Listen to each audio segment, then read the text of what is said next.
नमस्कार। कॉलेज शिक्षा विभाग राजस्थान ज्ञानदूत कार्यक्रम 2.0 में आज मैं हूँ आपके संग डॉक्टर श्रुति टंडन, सहायक आचार्य समाजशास्त्र विभाग, और समाजशास्त्र के एक महत्वपूर्ण टॉपिक के बारे में इस वीडियो में आपसे बात करूंगी। ये टॉपिक समाजशास्त्र में जितना महत्व रखता है, भारतीय जीवन में भी उसका उतना ही महत्व स्वीकारा गया है। इसे हम धर्म और कर्म के नाम से जानते हैं। बहुत ही लोकप्रिय पंक्तियां रही हैं जो कि हम आम जीवन में सुनते हैं, जैसी करनी वैसी भरनी, जो बोएगा वही पाएगा, कर्मण्येवाधिकारस्ते मा फलेषु कदाचन। इस प्रकार की पंक्तियां सुनते सुनते जो बाल मन होता है, जब से वो सुनना शुरू करता है, समझना शुरू करता है, तब से वो जान जाता है कि धर्म का और कर्म का मानव जीवन में बहुत ही महत्वपूर्ण स्थान है। और अब इस जीवन से जुड़ा हुआ पक्ष होती है परीक्षा, तो कॉम्पिटिटिव एग्जाम्स में भी इसका बहुत ही महत्वपूर्ण स्थान है। इसलिए इन सभी बातों को ध्यान में रखते हुए इस वीडियो में प्रयास किया गया कि आपको समाजशास्त्र के इस महत्वपूर्ण संबोध के बारे में बात की जाए। और इसीलिए शुरुआत करते हैं हम सबसे पहले बात करने की धर्म के बारे में, यानी कि धर्म की अवधारणा के बारे में। सामान्य रूप से जब धर्म की बात आती है तो उसे किसी से जोड़ के देखा जाता है, जैसे कि हिंदू धर्म, जैन धर्म। लेकिन यहाँ हम इस प्रकार से बात ना करते हुए धर्म की एक व्यापक अवधारणा की बात करते हैं। धर्म शब्द ध्री धातु से बना है, जिसका अर्थ है धारण करना, बनाए रखना अथवा पुष्ट करना। इसका तात्पर्य है कि जो तत्व संपूर्ण संसार के जीवन को धारण करता हो, या जिसके बिना संसार में व्यक्ति की स्थिति संभव ना हो, तथा जिससे सभी कुछ संयमित और सुव्यवस्थित बना रहे, उसी को धर्म कहते हैं। यानी कि जीवन में संयम, जीवन में व्यवस्था धर्म के द्वारा ही संभव हो सकती है। सामान्य रूप से ये कहा जा सकता है कि धर्म शब्द का संबंध कर्तव्य पालन से है, आपके स्वभाव से है, करने योग्य कार्यों से है, वस्तु की आंतरिक गुण और उसकी पवित्रता से है। यद्यपि सभी परंपरागत समाजों में धर्म का स्थान बहुत ही महत्वपूर्ण रहा है, लेकिन भारत में धर्म ने व्यक्ति की सामाजिक स्थिति को निर्धारित करने में तथा सामाजिक स्तरीकरण की भूमिका जब बनती है, यानी कि वो जो व्यवस्था बनती है सामाजिक स्तरीकरण की, उस व्यवस्था के निर्धारण में, उसके निर्माण करने में भी महत्वपूर्ण भूमिका अदा की है। बात करें कुछ धार्मिक आधारों पर, तो ऋग्वेद में धर्म शब्द का प्रयोग एक ऐसे तत्व के लिए किया गया जो कि ऊंचा उठाने वाला अथवा पालन पोषण करने वाला है। यानी कि ऋग्वेद के अनुसार जो तत्व मानव जीवन को ऊंचा उठाए, यानी कि उसके अंदर श्रेष्ठता का विकास करे, उसका पालन पोषण करे, वह धर्म है। छांदोग्य उपनिषद में धर्म का तात्पर्य विभिन्न वर्णों के कर्तव्यों से है। हमने वर्ण व्यवस्था में भी इस बात को पढ़ा था, जाना था कि वर्ण का संबंध भी कर्तव्य से है, आश्रम का संबंध भी दायित्व निर्वहन से है, और यही धर्म की आधारशिला है जो कि विभिन्न वर्णों के कर्तव्यों से संबंधित है। पूर्व मीमांसा में इसे जीवन को निर्देशित करने वाला तत्व कहा है, क्योंकि धर्म के द्वारा ही व्यक्ति अपने जीवन को दिशा दे सकता है, समाज एक दिशा निर्धारित कर सकता है, जिसके आधार पर व्यक्ति अपना जीवन और समाज का जीवन सुव्यवस्थित रूप से जीने में सफल हो सकता है। इसीलिए धर्म को बहुत ही महत्वपूर्ण स्थान दिया गया है। यदि हम व्यक्तिगत और सामाजिक दृष्टिकोण के आधार पर देखें, तो जो तत्व मानव कल्याण की साधना में सहायक है, जिसके द्वारा मनुष्य सदैव अभय, अधीनता और आत्म शांति का अनुभव करे, जिससे वास्तविक संतोष, वैभव और सुयश प्राप्त हो, जो तत्व समाज और राष्ट्र में सुव्यवस्था, संपन्नता और चेतना में वृद्धि करे, उसे धर्म कहते हैं। जी हाँ, क्योंकि धर्म का पालन करने से व्यक्ति कर्तव्य परायण रहता है, उसका उद्देश्य किसी को नुकसान पहुंचाना नहीं होता, बल्कि अपने दायित्वों का निर्वहन करने से संबंधित होता है। इसलिए व्यक्ति स्वयं में सदैव अभय रहता है, उसे किसी प्रकार का भय नहीं रहता, उसमें दीनता का भाव नहीं आता और वह स्वयं को शांत महसूस करता है। इसी कारण से यदि वास्तविक संतोष की बात ढूंढी जाती है तो धर्म के पालन की बात कही जाती है।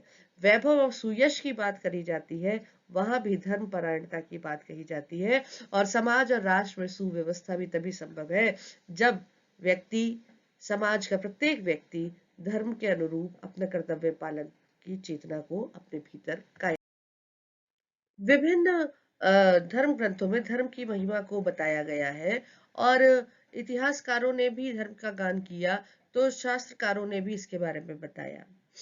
प्रसिद्ध समाजशास्त्री श्री पी.वी. काणे का कहना है कि धर्म शब्द से धर्मशास्त्रकार का अभिप्राय किसी ईश्वरीय मत अथवा संप्रदाय से नहीं है, बल्कि जीवन के एक ऐसे तरीके अथवा आचरण की एक ऐसी संहिता से है जो एक व्यक्ति के रूप में तथा समाज का सदस्य होने के रूप में व्यक्ति की क्रियाओं को नियमित करता है, जिनका प्रयत्न व्यक्तित्व को क्रमबद्ध रूप से विकसित करने में सहायता करना होता है और व्यक्ति को इस योग्य बनाना होता है कि वह मानव अस्तित्व के लक्ष्य को प्राप्त कर सके। हमने बात करी थी वर्ण व्यवस्था में कि व्यक्ति अपने कर्तव्यों का, अपने कर्मों का गुण और स्वभाव के आधार पर पालन करता हुआ जीवन व्यतीत करता है और वर्ण 4 भागों में विभक्त रहे, ब्राह्मण, क्षत्रिय, वैश्य और शूद्र, और सबके अपने कर्म निर्धारित रहे।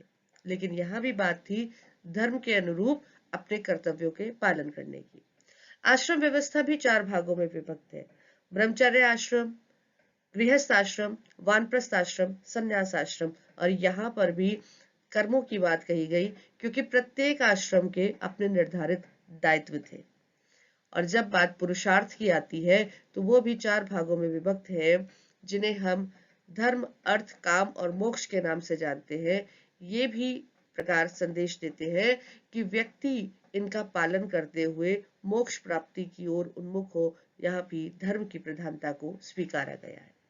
इस प्रकार से धर्म का अभिप्राय मात्र ईश्वरीय मत या संप्रदाय से नहीं होकर बल्कि जीवन जीने के एक ऐसे तरीके से है, एक ऐसी आचार संहिता से है जो व्यक्ति की क्रियाओं को नियमित करने में सहायता प्रदान करती है। बात करते हैं धर्म के विभिन्न स्वरूप के बारे में, तो 2 रूप से हम इसे कह सकते हैं, एक है सामान्य धर्म और दूसरा है विशिष्ट धर्म। पहले बात करते हैं सामान्य धर्म के बारे में। सामान्य धर्म, इसका क्षेत्र व्यापक है, जिसका पालन करना प्रत्येक व्यक्ति के लिए आवश्यक है। जैसा अभी तक हमने बात करी है कि धर्म एक संहिता के रूप में है, एक कोड ऑफ कंडक्ट के रूप में है जो व्यक्ति के जीवन को नियमित करने में सहायता देता है। तो इसीलिए इस सामान्य धर्म का पालन करना प्रत्येक व्यक्ति के लिए आवश्यक है और इसी आधार पर इसे मानव धर्म भी कहते हैं, क्योंकि ये मानव के विकास के लिए, मानव के जीवन में उन्नति के लिए अपनाने योग्य धर्म है। इसमें क्षमा, संयम, सत्य, पवित्रता, इंद्रिय निग्रह, अक्रोध जैसे तत्व पाए जाते हैं, जिससे व्यक्ति का शारीरिक, आत्मिक, नैतिक और आध्यात्मिक विकास संभव हो सकता है, क्योंकि एक संपूर्ण व्यक्तित्व के विकास के ये सभी पक्ष हैं। और जब संपूर्ण व्यक्तित्व के विकास की बात आती है तो जब व्यक्ति क्षमा, सत्य, अहिंसा, पवित्रता, नैतिकता, इंद्रिय विग्रह, इस प्रकार के तत्वों को अपने जीवन में समाहित करता है और अपने व्यक्तित्व का निर्माण करता है, तो उसके व्यक्तित्व से ना सिर्फ वो स्वयं लाभान्वित होता है बल्कि समाज में भी उसके द्वारा किया गया सहयोग अनुकरणीय होता है। बात अब करते हैं विशिष्ट धर्म के बारे में। तो विशिष्ट धर्म लौकिक रूप से उपयोगितावादी है। इसका वास्तविक उद्देश्य संपूर्ण समाज को संगठित रखना होता है और विभिन्न समूहों के बीच में सामंजस्य पैदा करना होता है। इसका संबंध प्रमुख रूप से कर्तव्यों के पालन से है। जो व्यक्ति के कर्तव्य हैं उसके पालन से संबंधित होता है विशिष्ट धर्म, जैसे कि वर्ण धर्म, आश्रम धर्म, राज धर्म, मित्र धर्म, कुल धर्म आदि। यानी कि व्यक्ति स्वयं जिस अपनी जो भूमिका निभा रहा है, जहां पर उसके जो निर्धारित दायित्व है, उसके जो निर्धारित कर्तव्य है, उसका पालन करना उसके लिए विशिष्ट धर्म है। यानी वो किस कुल में है तो कुल के कार्य कुल धर्म, अपने मित्र के लिए उसका मित्र धर्म, राज धर्म, आश्रम से संबंधित है तो आश्रम धर्म, और वर्ण से संबंधित है तो वर्ण धर्म। इस प्रकार सामान्य धर्म और विशिष्ट धर्म दोनों की चर्चा की जाती है। इस प्रकार से हिंदू सामाजिक जीवन में, भारतीय सामाजिक जीवन में धर्म के महत्व को बहुत ज्यादा उपयोगिता से जोड़ते हुए, संरक्षण से जोड़ते हुए, व्यक्तित्व विकास से जोड़ते हुए सिद्ध किया गया और स्वीकारा गया। अगर हम बात करें कुछ महत्वपूर्ण बिंदुओं के बारे में, तो व्यक्तित्व के विकास का आधार है धर्म, ये कहा जाता है, क्योंकि प्रत्येक धर्म में व्यक्ति के व्यक्तित्व पर विशेष जोर दिया जाता है, उन गुणों पर जोर दिया जाता है जो कि व्यक्ति के व्यक्तित्व को निखारने में सहायता करते हैं। उन तत्वों की बात की जाती है जिससे व्यक्ति का समावेशी विकास हो सके, और इसीलिए नैतिकता की भी बात है, और शारीरिक विकास की भी बात है, कर्तव्य पालन की भी बात है, और कुछ निश्चित नियमों की भी बात है, जिससे कि व्यक्ति अपने व्यक्तित्व को सुदृढ़ आधार प्रदान कर सकता है। ये एक अनौपचारिक नियंत्रण का साधन सिद्ध होता है, क्योंकि यहाँ पर बात स्वधर्म की आती है, कर्तव्य पालन की आती है, तो अपने आप व्यक्ति अपने कार्य को करने के लिए आवश्यक महसूस करता है, एक अपने आप के अंदर इस बात की महत्ता महसूस करता है कि ये कार्य करना उसके लिए जरूरी है, तो अपने आप उसके ऊपर एक अनौपचारिक प्रकार का नियंत्रण बना रहता है, जिससे कि वो संयमित जीवन जीता है। सामाजिक संगठन में सहायता करता है धर्म, क्योंकि व्यक्ति को जोड़ने का कार्य करता है धर्म, सबको एक साथ लेने की प्रेरणा का काम करता है धर्म, और मानव को मानव बनाने में सहायता करता है धर्म। इसीलिए इसे संस्कृति की रक्षा का आधार भी स्वीकारा जाता है, संस्कृति संरक्षण किया जाता है, और साथ ही साथ धार्मिक मूल्यों के द्वारा ही धर्म एक पीढ़ी से दूसरी पीढ़ी को हस्तांतरित हो पाता है। पूजा पाठ हो, प्रार्थनाएं हो, जिस भी तरीके से उस शक्ति के बारे में प्रार्थना की जाती है, उसके बारे में बात कही जाती है, व्यक्ति के अंदर एक प्रकार की सांस्कृतिक मूल्यों का विकास किया जाता है कि किस प्रकार से ये संस्कृति उसे जीवन दे रही है, जिसके प्रति उसकी जिम्मेदारी है, कुछ दायित्व है जिनका वो निर्वहन अनिवार्य रूप से करे, और इसी कारण से सामान्य कल्याण में सहायक सिद्ध होता है धर्म। इन सब बातों से धर्म की महत्ता स्वीकृत की जाती है और उसे समाज में एक महत्वपूर्ण स्थान दिया जाता है। अब हम बात करते हैं कर्म के सिद्धांत के बारे में। कर्म का सिद्धांत भी जीवन से बहुत करीबी रूप से जुड़ा हुआ है।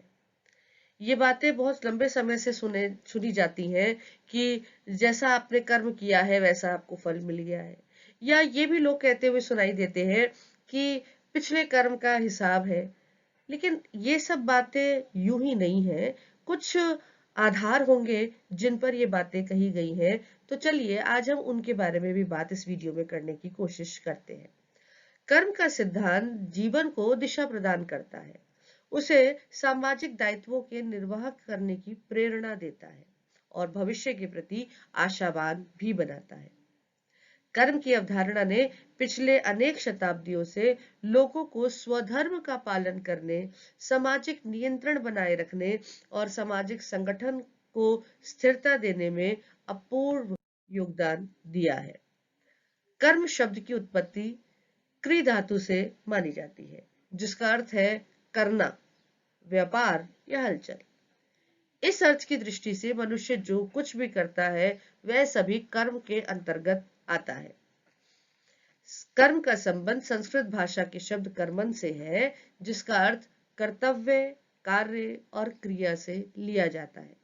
इस दृष्टि से कर्म का अर्थ उन सभी क्रियाओं से है जो मनुष्य अपने दायित्वों के निर्वाह हेतु करता है तथा जिससे व्यक्ति के भाग्य का निर्माण होता है।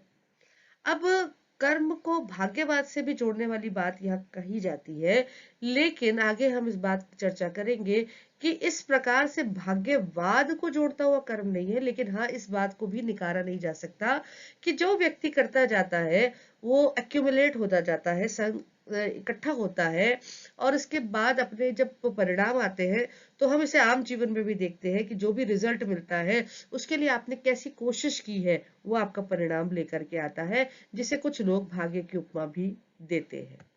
इस प्रकार से कर्म के अंतर्गत तीन तत्व शामिल किए जाते हैं। पहला कर्ता, दूसरा परिस्थिति और तीसरा प्रेरणा।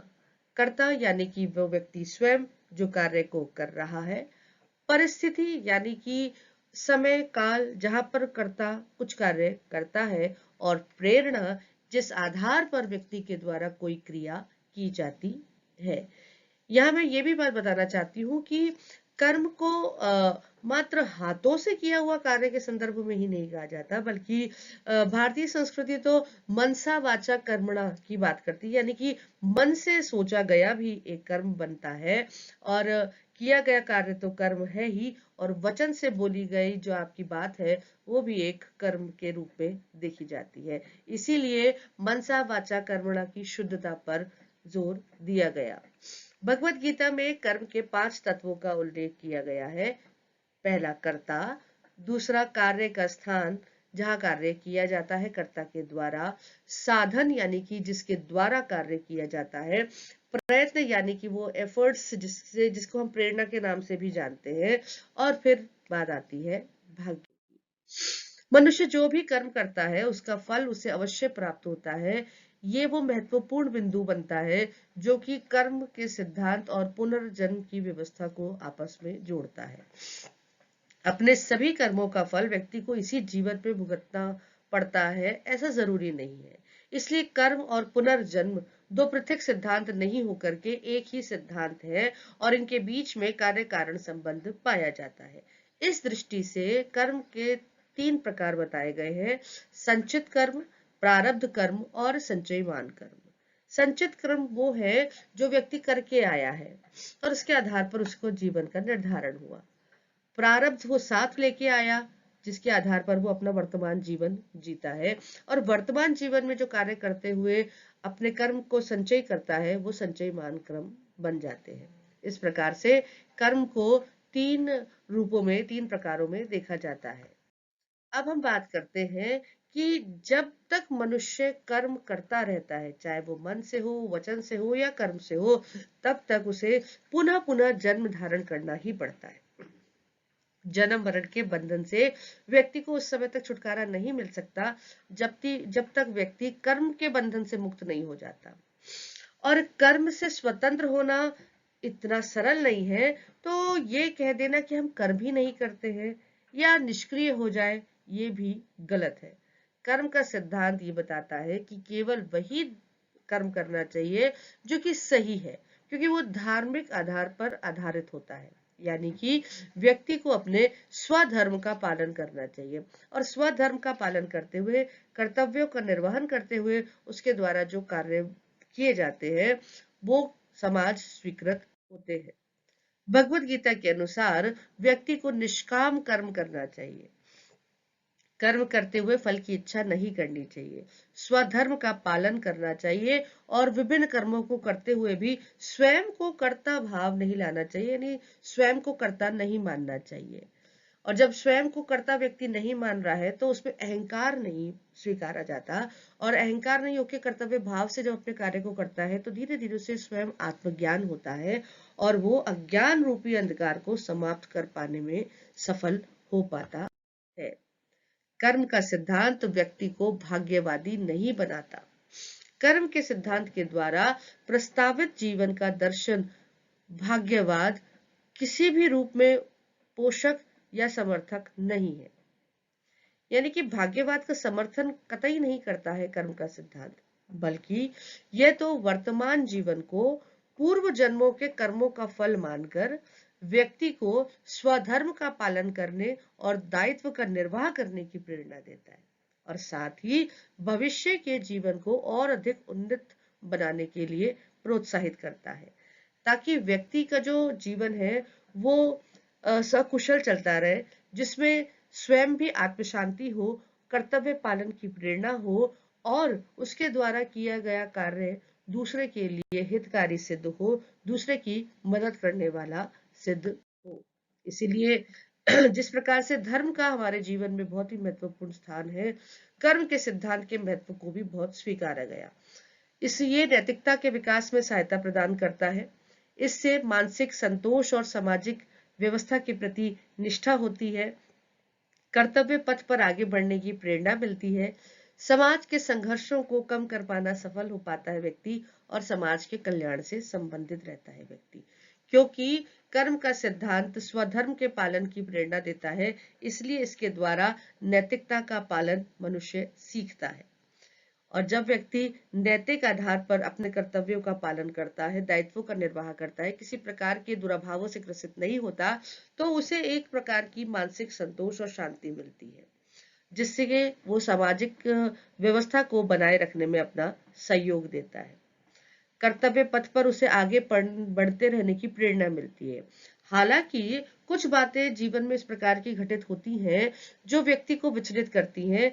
परेशान जब व्यक्ति होता है तो एक बार उसके मन में विचार आता है कि क्यों ही मैं ही कर रहा हूं, लेकिन ये मैं ही करने वाले ही विचार में संशोधन की जरूरत है। क्योंकि अगर सभी अपना अपना कर्तव्य का पालन करें, सभी अपनी नैतिक जिम्मेदारियों को निर्वहन करते हुए आगे बढ़े, सभी कर्तव्य पथ की प्रेरणा को जिएंगे, तो यकीनन समाज में सभी का बहुत अच्छा सा विकास संभव हो सकता है। और इसी कारण से समाज में संघर्ष में कमी देखी जा सकती है, क्योंकि व्यक्ति स्वयं के संग दूसरों के विकास में भी सहायता प्रदान करता है।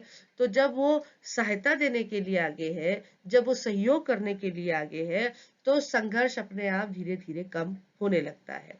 और जब व्यक्ति के संग समाज का विकास जुड़ा हुआ होता है, दोनों मिलकर के एक दूसरे का साथ दे करके सामूहिक विकास में सबके विकास की बात को साथ देते हुए चलते हैं, तो वो समाज कल्याण से संबंधित होता है। इसी कारण से कर्म का सिद्धांत समाज के कल्याण से संबंधित विकास स्वीकारा गया है।